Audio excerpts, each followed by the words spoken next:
Қайырлы күн сұлуларым, мен сіздермен бүгін шоколадный сметаниктің дайындалу жолымен бөлісетін боламын. Ол үшін бөлме температурасында тұрған сары майымыздың үстінен шекерімізді салып миксерлеп аламыз. Үстінен жұмыртқамыздың сары уызын салып, тағы да миксерлеп аламыз.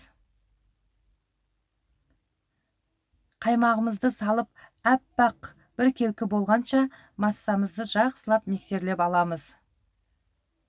Үстінен қопсытқышымызды салып қойған ұнымызды салып, қамыр илеп аламыз.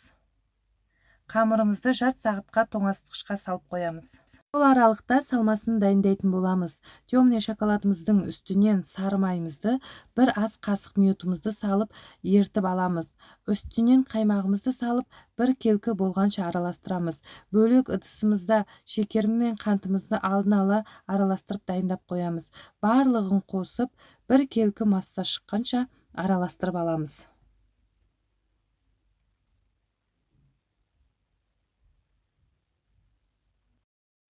Қамырымызды тоңазытқыштан шығарып жайып аламыз. Формамызға жайғастырып, шет-шетін жақсылап төсеп аламыз. Егер де менің рецепттерім ұнаса, каналыма жазылуды ұмытпаңыз.